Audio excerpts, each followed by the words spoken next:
Well, joining me to discuss this story a little further is the news analyst Joseph Danquah. Good to see you again, Joseph. Yeah, now, the suggestion that Rwandan leaders who fought against genocide, in which hundreds of thousands of Tutsis were killed, are guilty of crimes against humanity must be deeply offensive, not least to the Rwandan government, but also a host of human rights groups and even the US, who've all raised questions about the quality and sloppiness of this arrest warrant. Yes, it's very sad. I mean, 800,000 people died from April to June, July of 1994.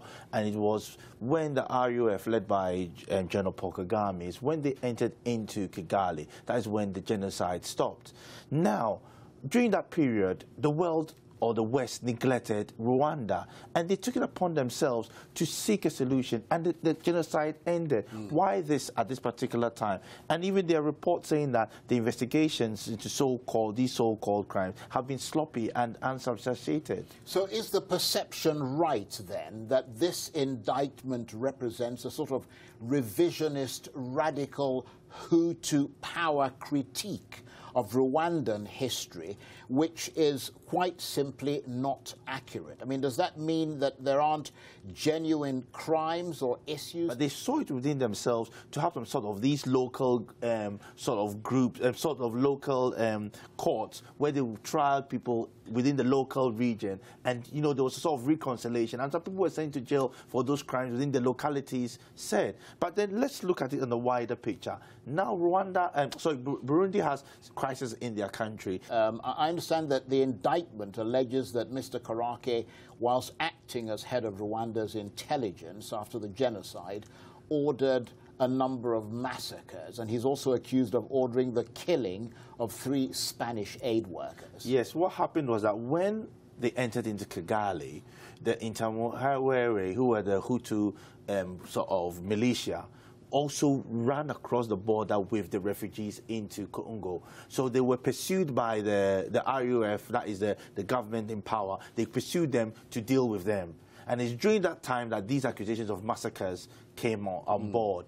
And you see, yes, these things need to be investigated, but they need to be done properly, not on a hearsay basis. If it's on a hearsay basis, then the evidence is not credible. Well, the point, of course, is that the warrant is not just for General Karake. It's also for 40 senior military commanders of the Rwandan Patriotic Front, and that's the rebel movement that became the backbone of the ruling party in Rwanda after the genocide. The problem, as I said, is that the warrant presents the RPF as though it itself was a genocidal organization, which, when it was actually fighting on behalf of people who were being massacred. Yeah, that is the irony around it. We see they are being accused of war crimes or being part of the genocide, and they, in actual fact, helped end it. So therefore, it's a paradox of issues coming up out of the woodwork. So what's your reaction then to Rwanda's Foreign Minister Louise Mushikiwabo,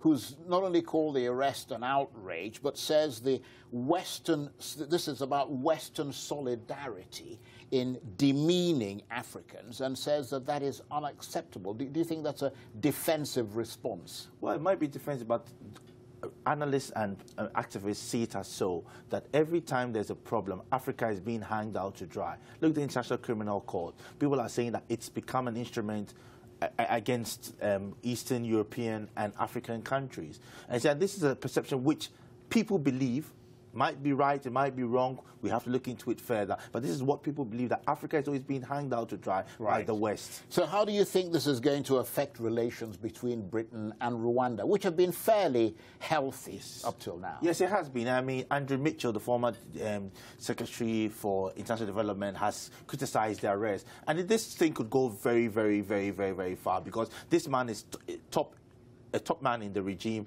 of Paul Kagame, and him knowing Paul Kagame, he wouldn't let this go lightly.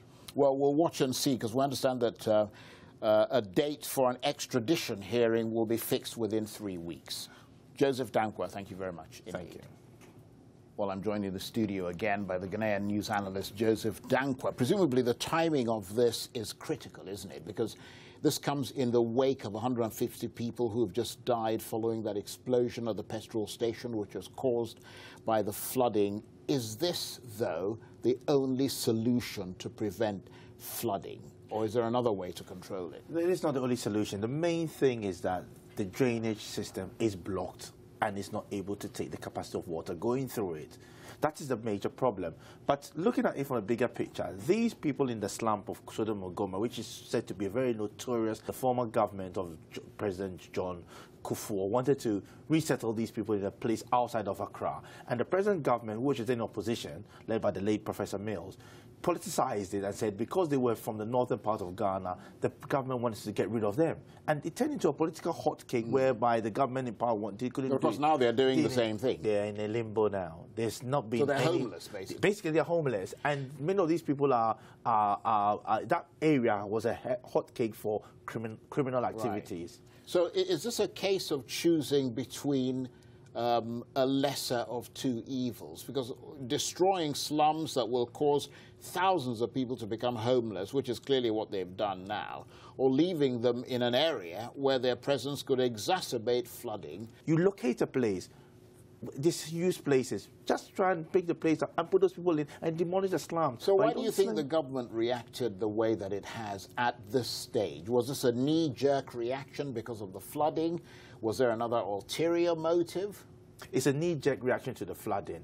The figure of 150 people dying is not true. From my reports, to over 250 to 300 people who have died. 300 people have died. So therefore, those people who have died, it's a knee-jerk reaction. There was a lot of hue and cry about the government's inability to solve the ongoing crisis of these floods and, you know, the refuge situation. So therefore, they had to pick on these people, get rid of them and say they are the cause of it. But there's a bigger picture to it. And way back in 2008, the government was given an amount of $800 million to clear the drains and to build new drains, and it didn't do it. And where's the money? No one knows. So what's going to happen to the people who've been displaced? I mean, are there any options on the table in the short to medium term for them to be rehoused? The Minister of Local Government has been called to Parliament tomorrow, and the opposition party is going to question him about his plans.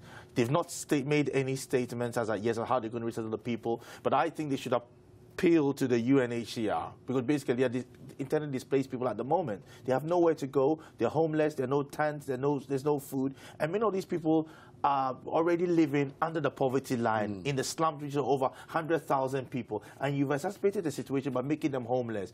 What's going to happen? We do not know. It's a big question. I suppose we have to wait to hear what the government officially says about this tomorrow, but some are saying that the timing of it is also pretty thoughtless, that they should have waited till the end of Ramadan. Is that how significant is that? Yes, because many of them are Northern Muslims, and during this period of fasting where they need their peace and they need to be fasting in a place where they can get their rest, they have now made homeless. But look at it at the bigger picture. This is a government which has not got on top of its issues, and they are facing the brunt of it. Joseph Danquah, thank you very much indeed. Thank you.